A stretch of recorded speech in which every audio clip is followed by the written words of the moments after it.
Hi guys, what's popping? What's happening? Look, I'm in my book era. Since last year, I've been reading a lot of books. Although throughout last year, most of the books I read were like purely spiritual books. But now, I'm combining the spiritual aspect and of course the financial aspect and any other lovely book that I can get my hands on. So this is what I'm on right now. This is The Richest Man in Babylon. I've heard so much about this book and I'm like, I need to read this book, okay? And this year, God just, gave me the will to actually want to read it because I've been curious for a long time, but I really never went to like look for it to read it. But I just, put it on my snap to some of the friends I send streaks to, and also like we send each other streaks once because I'm not consistent. But someone replied, and here I have it. When I read, I think the first episode, I don't even think I'm done with the first episode. Yes, I think, yeah, when I read the first episode, oh, I was so happy. So happy. So I'm just going to tell you the few things I learned from this first chapter. Oh, I said episode. Sorry. So I just read only the first chapter and I'll be sharing with you the few things I learned from this first chapter. Very profound. I think that when you hear about certain books, it's not for fancy. It's not just people don't just want to tell tales. There's actually a reason why they're talking about the book, and if you can get it and check it out, then you would see for yourself. So let's get right into what I learned from chapter 1 of The Richest Man in Babylon.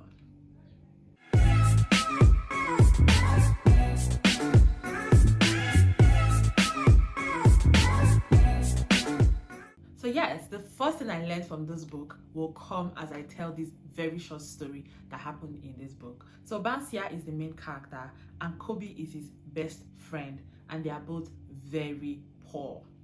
Very poor in the richest city in the world at the time, which was Babylon.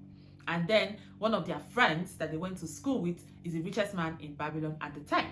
And he also had a son who was also very rich in Nineveh, right? So when Kobe was telling Bansia, because Bansia had complained that, he needs to make some good money, that he can't keep living his life this way, just as a chariot builder, getting some coins, and then that's it. He needs, more. He had a dream, and the dream was so beautiful, only for him to wake up and realize that he's still very poor, and that's what prompted this desire to get wealth. So when he complained to his boyfriend Kobe told him that a friend who is very rich, they can speak to him, right? That normally, when that friend sees him, Kobe, he greets him well. Unlike maybe the others that will be like, oh, you're poor, I'm rich, and then nah. But the rich guy always greets Kobe very well. So Kobe just felt like if we actually go to him, he might give us some information that could make us start making good money.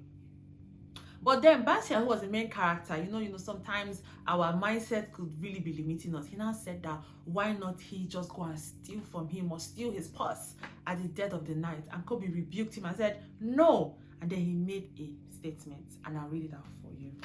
A man's wealth is not in the purse he carries. A fat purse quickly empties if there be no golden stream to refill it. So that was the first thing that sat with me. And I was like, yeah, I know I've heard this, but just seeing it play out in this form just made me so happy, because there's so many people out there that just want to get rich quick, steal from other people, do some things, but they don't want to build a suitable, stable income where money will flow from. Because if you go out there and steal from a rich man that probably has a good standing company or business or doing some other things, he could just recover in a couple of months, right? It might take time, but he'll recover. But you that have stolen from him, it would finish and then nothing for you. So then you start looking for who else to steal from. So the goal is to build a good stream of income that would be bringing you money even while you sleep. So the next statement and the thing I learned that also stuck with me was when Bansia now understood what Kobe was trying to say, and then he made a statement, and I'm going to read it out for you. So, and I read, income, that is the thing, ejaculated Bansia. I wish an income that will keep flowing into my purse, whether I sit upon the wall or travel to far lands. And you know that this saying is very, very, very important, and it was Warren Buffett that said it. He said that if you do not try to make money while you sleep, you would work until you die. And it is so true. You must have a business or something that gives you money even while you sleep. Just like someone who has this applies a lot to, like, content creators who make money from YouTube, TikTok, Instagram, Facebook, and business owners who have websites and all of that, right? You could be sleeping and then you wake up the next morning and someone has bought over 1 million naira from your website. You've made money while you sleep. Also, as a content creator and you're making money from the videos that you post, you could go viral overnight, or not even go viral, like you've already monetized, you'll see money from every video that you put out there, and then while you sleep, people are watching. And the more they watch, you earn money, right? So we should all strive to start up businesses that will keep, bringing in income, whether we are here or whether we've traveled, wherever it is we find ourselves. We will build that business to have a certain structure that allows us to be anywhere in the world while still making money. Then the next one I learned was seek after knowledge, wisdom, and understanding of making wealth. In page 19 of the book was when Kobe was telling Bansia that they were going to go and meet this friend of theirs that they grew up with and hopefully get some, information from him, understand certain things about business, which is knowledge and understanding of how to make wealth. I mean, he's making wealth. He's rich. He was referred to as the richest man in Babylon. So of course, there's certain, like, he will give them some good information, some good things to do that could potentially bring them money. Okay, now I've not read the book to the end to see how it all plays out, because I've actually never read like a review of this. I've never actually sat down to like listen to a review or even read a review. All I know is that it's a good book, it's a good book, it's a good book. So I have no information whatsoever about what's going to happen. But in a real life situation, when you actually sign up for mentorship and all of that, you see that you get certain knowledge and understanding of how to create wealth, how to go about things, and even in the workspace, if you work a 9 to 5, right? Because I don't like leaving out my 9 to 5 people. I also work 9 to 5, right? I don't like leaving it out. Like, to get promoted, to do your job well, to get recognition and all of that, you ask the people who have gotten what you want, right? They've gone ahead of you. When you ask them certain things, you get certain information. It helps you to also build your life, build your portfolio, try and follow that trajectory, and also get to where they have gotten to in the nearest future. And you get that faster because the certain mistakes they've made, they will advise you on how not to do the same thing. And I hope that you listen, okay? Now, another profound thing that I learned was, I wrote it down, in the things they extended their best effort, they succeeded. So therefore, they never extended their best effort to be rich and to be men of means, which is what they said. So in essence, he wanted to be the best chariot maker. Bansia wanted to be the best chariot maker in Babylon, and he is. Kobe wanted to be the best lyre player, and he is, right? But then they never actually thought of how they would make money while they sleep.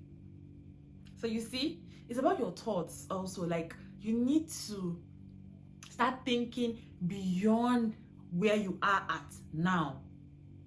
Because if you don't even think about it, then you don't even want to do it. You don't even have the will to do it. Like, it's not even coming to your horizon. So because you feel like where you are is good enough for you. So everything they've ever wanted to get, they've gotten it. So of course, if they decide now that we have to be rich, we have to be men of means, then before you know it, in due time, they will start putting things together to get it. Because see, everybody on this earth always tell you the same thing. You have to think it first. If it's not inside here, then nothing for you. So very, very profound, honestly. So yes, these are all the things that I learned in just chapter 1. So you can think it, you can do it. Don't forget that there's a reason why a lot of people always mention it. It's real. It's how life really, really just operates. All right. So by the time I read chapter 2 and chapter 3, I will come back and also tell you about what I have learned. So if you've not read this book, I think you should actually read it. And I think what makes me a little excited about it is the fact that this book is actually written in Old English. It's not just very clean American, whatever that I just read, and there's some Dow acts, far be it from me and all those KJV type of stuff, and I love it. Okay, it's making me to take my time to read it properly, line by line, because once I try to read it too fast, I will just get confused. So I'm taking my time to read it because of all of that, and I like it. So yes, see you in the next episode on The Moments. Bye.